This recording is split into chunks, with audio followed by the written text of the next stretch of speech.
Les gars, votre émissaire Annie dit, Mario m'a failli se faire avoir. J'ai failli me faire avoir sur les niveaux de Gap et Roger sur God Valley. Vous savez, comme Gap est l'un des personnages, si ce n'est le personnage qui a le plus brillé en termes de puissance sur Valais, beaucoup de personnes, notamment des créateurs de contenu extrêmement frauduleux, comme ils ne veulent pas avouer qu'ils ont eu trop sur la puissance de Gap et aussi sur sa mentalité, ça on y reviendra sur une potentielle autre vidéo. Ils ont donc rabaissé les prestations et le niveau de Gap, le réduisant à un vulgaire niveau intermédiaire, niveau bien évidemment inventé de toutes pièces pour justifier leur connerie. Étant donné que dans leur livre, Gap n'a pas le niveau d'un empereur, ils sont prêts à tout. Je dis bien à tout pour ne pas accepter les faits et la réalité du niveau de puissance de Gap et même de sa mentalité parce que pour je ne sais quelle raison, ils ont décidé de détester un personnage aussi magnifique et extrêmement bien écrit d'ailleurs. Gap est l'un des personnages, si ce n'est même le personnage le mieux écrit de One Piece. Je n'ai pas peur de le dire. L'écriture de Gap massacre celle de Roger et potentiellement celle de Barbe Blanche. Je dis potentiellement parce qu'avec Barbe Blanche, il y a Marineford qui le sauve un peu. Mais God Valley de Barbe Blanche, ce n'était pas ça. Pourtant, God Valley de Garp et même par la suite. Déjà, Garp actuellement est le personnage en tendance. C'est pour vous dire à quel point ce personnage est fichtrement intéressant. Garp c'est un personnage extrêmement intéressant, mais à cause de certains clowns, de certains teubés de la communauté One Piece, le personnage se voit traîner dans de ces eaux. On ne sait même pas vraiment d'où ça sort. Du coup, comme certains golemons de la communauté ont décidé de ne pas accepter le niveau de puissance de Garp, malgré les faits, c'est pour ça qu'on se retrouve avec des avis frauduleux selon lesquels Garp God Valley niveau intermédiaire. Encore une fois, une connerie inventée juste pour discréditer les amiraux. Et il y en a même, j'ai même entendu une autre plus grosse connerie. Franchement, les mecs, c'est là où tu te poses des questions. Mais jusqu'où vous êtes prêts à aller pour ne pas accepter la puissance de Garp? Sur Twitter, j'ai vu un autre teubé, franchement, un abruti de la pire espèce qui a déclaré devant le monde entier qu'il doute du niveau Yonko de Rox Zebek. Franchement, les mecs, moi, je me pose encore une fois la question. Jusqu'où vous êtes prêts à aller pour discréditer le niveau de puissance de Garp? Parce que déclarer une telle dinguerie, après nous avoir cassé les couilles pendant je ne sais combien de temps avec le top 5 de Kaido. Ouais, il n'y a que les niveaux Yonko. Ouais, le niveau roi des pirates. Zebek niveau roi des pirates. Roger niveau... Et les gars, franchement, j'entends des avis, mais je pète mon crâne. Il y a des gars qui te disent même que Zebek, qui normalement est de base, avant qu'on ait le flashback de God Valley, on nous a dit que Zebek avait le niveau roi des pirates, étant donné que Roger l'a battu sur God Valley et Roger était à son prime.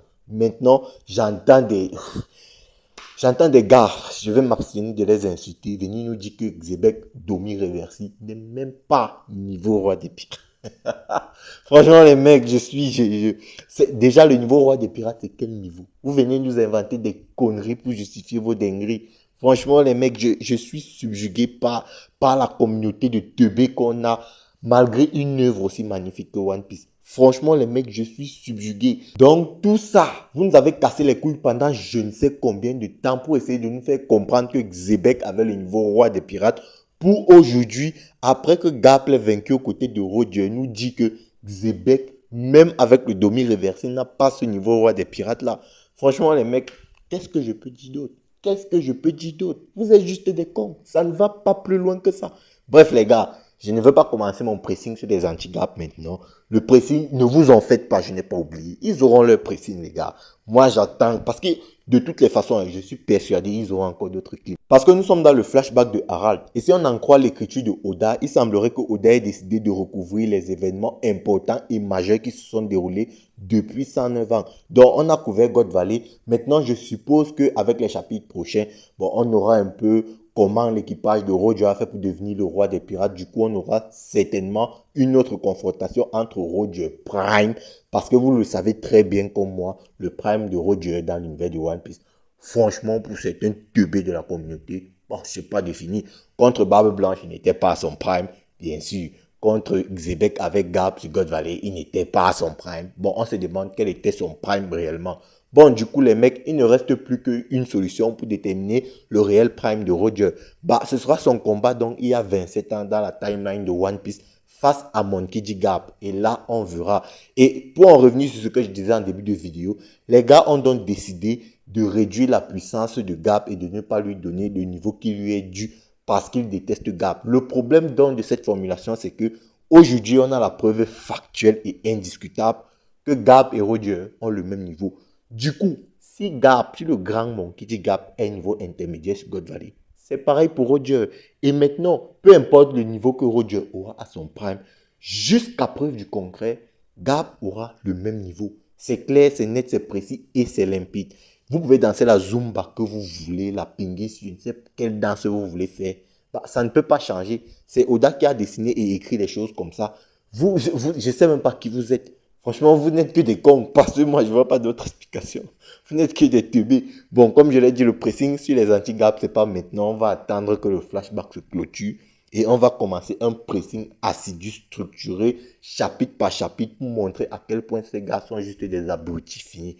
Bon, les mecs, on va entrer en plein dans l'analyse de la puissance de Gap et Roger sur God Valley. Et je vais vous démontrer pourquoi ces gars-là avaient déjà au minimum le niveau Yonko plus. Bon, déjà, depuis le début de ce flashback de God Valley et un peu avant même, Oda a mis un point d'honneur à essayer de nous montrer que Gap, Rox et Roger, c'était les trois goats de cette ère. Du coup, avec cette présentation de ces trois personnages-là, on peut donc en conclure que ces trois personnages étaient dans le même scale de puissance sur God Valley. Et là, je parle de Xebec normal et non de Xebec demi-reversé.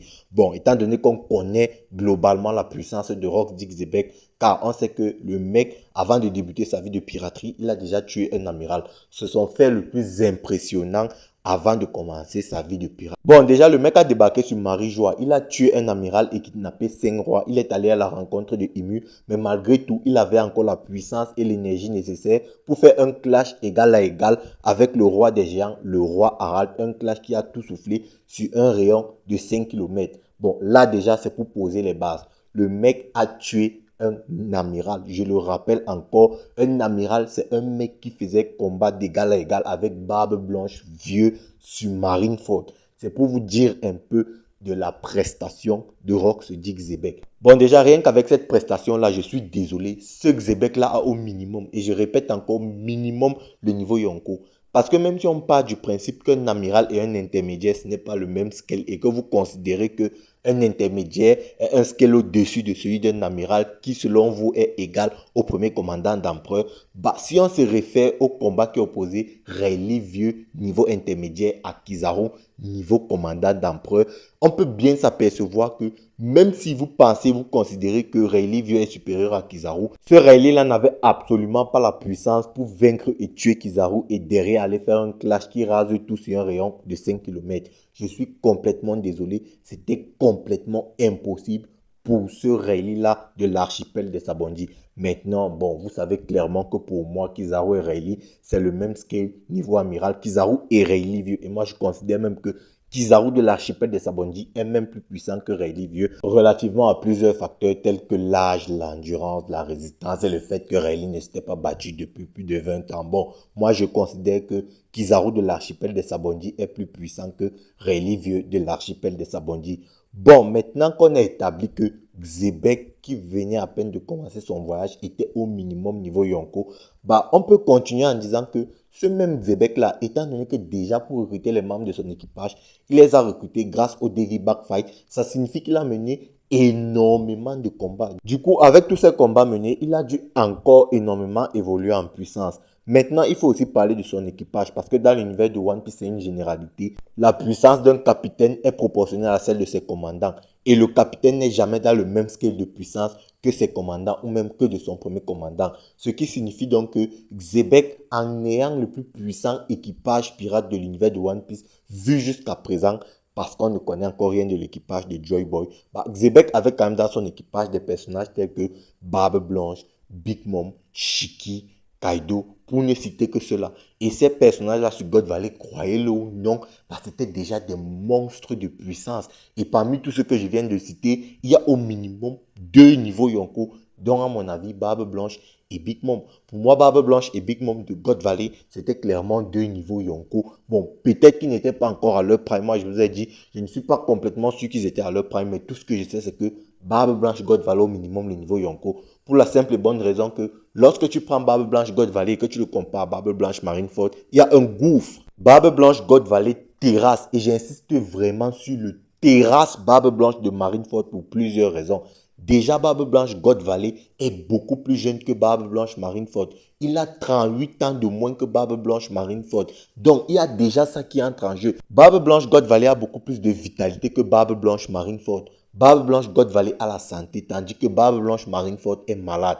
Barbe Blanche God Valley maîtrise le revêtement du HDR, plus son fruit du démon, plus le acquis de l'armement, là où Barbe Blanche Marineford avait un acquis de l'armement très faible, ne pouvait pas utiliser de HDO ni de HDR. Donc les mecs, avec tout ça, si vous me dites que Barbe Blanche Marineford est niveau Yonko, alors Barbe Blanche God Valley est minimum, et j'ai dit vraiment minimum du minimum niveau Yonko. C'est juste d'une logique claire et implacable. Maintenant, Xebec étant le capitaine de Barbe Blanche God Valley, étant donné qu'on a établi que Barbe Blanche God Valley est au minimum niveau Yonko, du coup, Xebec ne peut plus être dans le même scale que Barbe Blanche. Donc, Xebec base God Valley minimum, et je dis bien minimum niveau Yonko plus. Et très franchement, je pense même qu'il est plus que le niveau Yonko plus. Il a ce que vous appelez le niveau roi des pirates, parce qu'à mon avis, il est capable de se faire 2 niveaux Yonko. La preuve, on l'a vu avec Garling. Je vous ai dit à plusieurs reprises, vous pensez que Garling est une fraude, mais le truc c'est qu'il est tombé sur Roxy Xebec, qui franchement en termes de puissance, c'était juste une dinguerie. Donc le personnage de Roxy Xebec, franchement les mecs, arrêtez de le sous-estimer parce que vous voulez rabaisser Gap. Gap, Rox et Roger étant dans le même skill, si Rox a au minimum le niveau Yonko plus, alors Roger et Gap, eux aussi ont au minimum le niveau Yonko plus. Alors, Xebec peut être plus puissant, ça, il n'y a absolument pas de souci. Mais le truc, c'est qu'ils sont juste dans le même scale de puissance et sur ce, il n'y a aucun doute. Et pour étayer mes propos, on a vu Gap faire fuir Barbe Blanche niveau Yonko, comme je l'ai démontré un peu plus tôt. Big Mom qui elle aussi à mon avis a le niveau Yonko et Kaido qui en ce moment-là a certainement le niveau d'un premier commandant d'empereur étant donné qu'il n'avait pas encore mangé son Uonomi. Donc avec ça, ce move-là, ça prouve clairement que Gap avait au minimum le niveau Yonko plus. Parce que Barbe Blanche le dit clairement, c'est Gap fuyez. Si on se bat, le combat va s'éterniser. Ça voudrait dire qu'en 3v1 contre Gap, le minimum qu'il pourrait y avoir, c'est un high diff, pour ne même pas dire un extrême diff. Et c'est même pas sûr qu'ils allaient gagner. Parce que Gap, lui aussi, il vient dans l'optique de les capturer et il est confiant face à leur capture. Donc, les mecs, rien qu'avec ce move-là, on peut comprendre que Gap, il a au minimum le niveau Yonko plus. Peu importe la gymnastique mentale que vous voulez tourner, ça, c'est vraiment impossible à débunker. Maintenant, si vous voulez des preuves un peu plus détaillées du niveau minimum Yonko plus de Gap et de Roger, c'est ça que je m'apprête à vous donner. En effet, dans le dernier chapitre, le chapitre 1165, on a eu droit à un combat Gap et Roger contre Roxy Xebec sous Domi Reversi. Et ce combat était presque complètement centré sur l'utilisation du Haki des Rois. On a d'abord commencé par voir un Xebec qui utilisait son Haki des Rois comme une barrière de protection contre des attaques ennemies. C'était donc une utilisation presque inédite et particulière du Haki des Rois dans l'univers de One Piece. Et pourquoi je dis utilisation presque inédite? Eh bien, c'est parce qu'on avait déjà vu cette utilisation du Haki des Rois chez un personnage dans l'univers de One Piece qui n'est autre que roulement de tambour, Mon, qui dit Gap. Souvenez-vous dans le chapitre 1161, lorsque Gap s'est mis à traquer Barbe Blanche, Big Mom et Kaido et que les 3 futurs empereurs ont réussi à s'enfuir, Big Mom a quand même lâché une attaque sur Monkey D. Gap et Monkey D. Gap a tanké cette attaque-là. Sur le coup, on avait pensé que c'était juste de l'aura farming. Mais en vérité, c'était un foreshadowing pour nous montrer que le Haki des Rois pouvait être utilisé de cette façon-là, c'est-à-dire comme étant un bouclier, une barrière de protection. Rendez-vous compte quand même les mecs. On surnomme Gap Iron Gap. Gap au corps d'acier pour sa défense presque impénétrable et défense constituée de Haki des Rois. Je ne sais pas si on se rend compte à quel point le Haki des Rois de ce mec est juste balèze et extrêmement puissant, si bien que ça constitue une partie de sa renommée, les mecs. C'est une dinguerie le personnage de Monkey D. Gap. Et c'est un move que je n'ai vu chez aucun des empereurs, que ce soit Shanks, que ce soit Luffy, que ce soit Kaido, que ce soit Barbe Blanche, que ce soit Big Mom. Ce move-là, je ne l'ai vu chez aucun des 4 empereurs. Bon, je suppose que Luffy aura cette compétence-là tôt ou tard, et potentiellement Shanks. Je pense que Shanks lui aussi, il aura cette compétence, parce que Goldie Roger là, étant donné qu'à un moment donné du combat face à Roxy Xebec, sous Domi Reversi, Roger a dit que lorsqu'il attaque avec Xebec, leurs attaques sont simultanément annulées. Ça signifie aussi que Roger utilise son Haki des Rois comme barrière. Donc, c'est une compétence qu'on a vue jusqu'à présent chez 3 personnages. Roxy Xebec sous Domi Reversi, Gap et Roger. Roger dira même que le acquis de l'armement contre les pouvoirs des utilisateurs de fruits du démon. Maintenant, en associant le acquis de l'armement plus le acquis des rois, il obtient une défense beaucoup plus forte. Cela sous-entend que pour faire des dégâts à Garp, Rox et Roger, il faut au minimum être capable de revêtir le acquis des rois. Vous voyez, la défense de Big Mom et Kaido repose essentiellement sur leurs caractéristiques physiques naturelles, donc globalement sur leurs gènes. En gros, pour faire des dégâts à Big Mom et Kaido, il faut au minimum maîtriser le Ryo, le acquis de l'armement avancé. Mais pour Garp encore, c'est autre chose. C'est-à-dire la défense de Garp, Roger et Rox, c'est autre chose. Il te faut revêtir le acquis des rois pour pouvoir leur faire des dégâts. Il te faut au minimum revêtir le acquis des rois pour pouvoir leur faire des dégâts. Les gars, imaginez-vous un peu à quel point c'est extrêmement compliqué et rare de trouver des personnages capables de faire ne serait-ce que les moindres dégâts à ces gars-là. C'est une dinguerie, je ne sais pas si on se rend compte. C'est-à-dire des personnages tels que Mako, King, Kid, Katakuri, ils sont complètement incapables de faire des dégâts à Garp, à Roger et à Rock. Maintenant, la subtilité derrière cette utilisation du Haki des rois là, c'est quoi? La subtilité, c'est que pour que ton adversaire puisse te faire des dégâts, il faut que son Haki des rois soit plus puissant que le tien. Comme on l'a vu avec Garp et Roger versus Rox. À la fin du combat, ils ont surpassé individuellement le Haki des rois de Rox Dixebeck. D'ailleurs, ça prouve et ça confirme clairement que Garp et Roger en individuel sont plus puissants qu'au minimum le Xebec sans Domi Reversi. Bon, maintenant les mecs, rendez-vous compte un peu de la dinguerie. Combien de personnages dans l'univers de One Piece possèdent un Haki des rois plus puissant que Garp et Roger?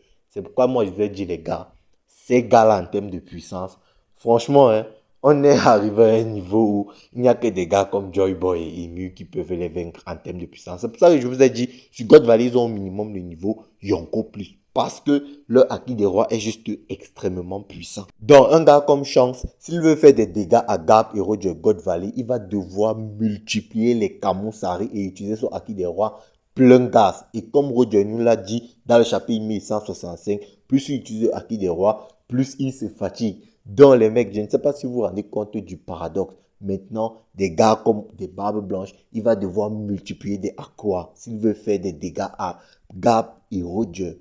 Et c'est pas gagné les mecs. C'est pas gagné parce que le acquis des rois de ces gars-là n'est certainement pas plus puissant que celui de Garp et Roger.